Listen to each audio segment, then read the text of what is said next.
तेजस्वी जी अब मैच्योर्ड हो गए।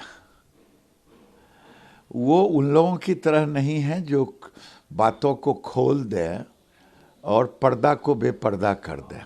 कई लोग अभी बेपर्दा कर दिए। आज जदयू में जो चल रहा है कि 25 के बाद विधायक तय करेगा,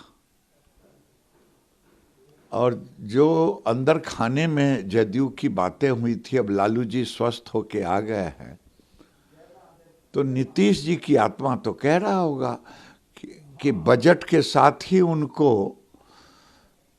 तीर्थाटन पर निकल जाना था, चौथे पीढ़ी के तीर्थाटन पर। भले राजनीतिकीय तीर्थाटन करते, लेकिन अब बिहार में नीतीश कुमार जितना जल्दी हो सके राजपथ छोड़ दें, उनकी दुर्गति होना तय है, नहीं तो तीर्थाटन पर निकल जाए। नीतीश कुमार की क्या मजबूरी है? आरजेडी जरूरी है? सत्ता मजबूरी है, त्याग करने की ताकत ना ये जयप्रकाश हैं जो राजनीति से अलग हट जाएंगे, ना ये लोहिया हैं, केवल लोहिया का वादी कहेंगे, लेकिन लोहिया के चरित्र का 10 पैसा भी राजनीतिक चरित्र नहीं है, और इनकी राजनीतिक विश्वसनीयता ही अब नहीं बची है। वो बोलते हैं कि अगर हम लोग एक हो जाएं, उन्होंने कांग्रेस को सलाह भी दी कि हम लोग जल्दी से एक हो जाएं, नहीं तो आप लोग जानते हैं क्या होगा, और एक हो जाए तो बीजेपी को 100 के अंदर रोक देंगे। उनके मन में तो फुटपुरी फूट रहा है प्राइम मिनिस्टर होने का, कि सब हमें मान लेगा, लेकिन वो स्थिति परिस्थिति देख रहे हैं। अभी तक तो कोई न्योता भी नहीं दिया है। एक केसीआर आया था, वो भी अपने ही बारात के लिए इनको बुलाने आ गया। वो भी जब प्रेस कॉन्फ्रेंस कर रहा था तो इनको लग रहा था कि इनका नाम कह देगा। तो स्थिति ये है, अंदर खाने की बात है कि इन कांग्रेस जब लालू जी के सहयोग से ये कांग्रेस के पास, सोनिया जी के पास गए थे, उसी समय क्लियर हो गया था। ये निराश थे, इनको लग रहा था कि कॉमन मुझे मान लेगा, लेकिन कौन मानेगा? इनकी साख गिर चुकी है। जो व्यक्ति 2010 में 90% स्ट्राइक रेट रहे चुनाव में, और उसका 2020 में 43 पर आकर के खत्म और गाली दे बीजेपी को, तो ये सब। लेकिन मैं तो बार बार कहता हूं, नरेंद्र मोदी को देखें। नरेंद्र मोदी 27 साल के बाद गुजरात के अंदर जो कनेक्ट है जनता के साथ, मोरबी कांड के बाद जो उतना बड़ा हादसा हुआ, 156 सीट लाए। ये चले हैं मोदी से तुलना करने के लिए। ये 17 साल में समाधान खोज रहे हैं। इसलिए नीतीश कुमार की राजनीतिक विश्वसनीयता खत्म हो चुका है। बेटर है, वो चौथापन आ भी गया है, हम लोगों के बड़े भाई हैं, वो अब राजनीतिक तीर्थाटन करेंगे या धार्मिक तीर्थाटन, लेकिन गद्दी तो इनको छोड़ना है या छोड़ा देगा। शरद पवार बोलते हैं कि केंद्र की सरकार मिसयूज कर रही है, चाहे वो इलेक्शन कमीशन हो, चाहे सीबीआई हो, चाहे ईडी हो। शरद पवार एक वरिष्ठ नेता हैं विपक्ष के, शायद वो अपना दिन भूल गए हैं। इसके आगे मैं कुछ नहीं कहूंगा। मल्लिकार्जुन खड़गे बोलते हैं कि 2024 में पाठ पढ़ाएंगे हम लोग बीजेपी को। देखिए, कांग्रेस की तो अब औकात ही नहीं रही।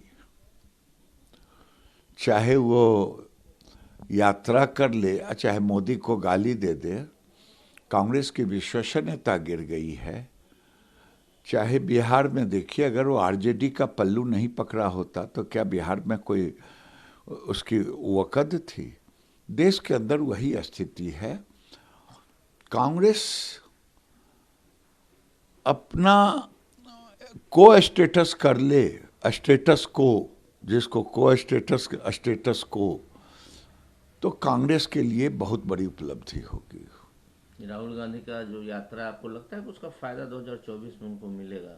यात्रा कंप्लीट हो गई है, सब जगह बोल रहे हैं वो कि इसका फायदा यात्रा तो कंप्लीट हो गई, तो यात्रा कंप्लीट होने से क्या होता है? कहीं वो टुकड़े टुकड़े गैंग से जाके मिले।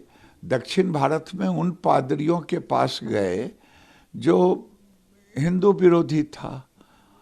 कश्मीर में यात्रा अंत किया सारे भारत विरोधियों के साथ। वो लोग कश्मीर में चाहे मुफ्ती हों चाहे फारूक हों, ये सब तो आपने उनका रिकॉर्ड उठा के देख ले, विजुअल है, सब भारत विरोधी बातें करने वाले लोग। 2024 को चुनाव में गिरिराज सिंह जी, आप किसको सबसे ज्यादा मानते हैं कि मोदी जी को टक्कर दे सकता है? ममता बनर्जी, नीतीश कुमार या राहुल गांधी? मोदी जी कोई विधानसभा का चुनाव नहीं लड़ रहे हैं मुख्यमंत्री बनने के लिए देश का। मैं तो एक तीसरी बात कहता हूं, अगर विपक्ष में हिम्मत है तो सवाल उठाए कि जैसे अमेरिका में प्रेसिडेंशियल चुनाव होता है, यहां प्रधानमंत्री के चुनाव को भी कर दे नेता वर्सेज, तो औकात पता चल जाएगा कि चौवन्नी औकात भी किसी का नहीं है।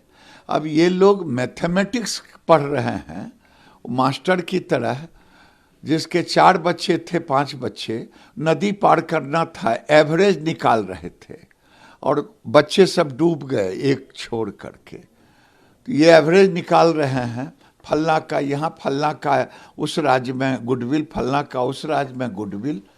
किसी का गुडविल देश के 2 से 3 राज्यों तक में नहीं है, 2-3 राज्यों में भी नहीं है। तो जिस देश के अंदर ये स्थिति, आज दुनिया में मोदी का रिकॉर्ड जो हुआ है, सबसे ज्यादा उनका दिया है, भारत के अंदर भी सबसे ज्यादा है। मोदी जीता है तो देश के लिए, मरता है भी तो देश के लिए। लेकिन बिहार के मुख्यमंत्री को ये नहीं लगता है कि हिंदू राष्ट्र बन पाएगा इंडिया? हिंदू राष्ट्र क्या है? हिंदू राष्ट्र ही तो है राम राज्य। जिस गांधी की बात लोग चर्चा करते हैं, नाम लेना बड़ा आसान काम है। मैं तो गांधी को मानता हूं, गांधी ही रहेगा।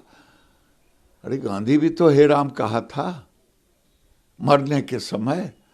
और राम राज्य की बात, तो राम राज्य ही तो है हिंदू राष्ट्र में। और क्या है हिंदू राष्ट्र का मतलब? क्या है उसकी मीनिंग समझने में बहुत समय लगेगा, या समझ करके भी वोट की लालच में जुबान पर नहीं आएगा। ये लोग वोट के सौदागर हैं, राष्ट्र के भक्त नहीं हैं।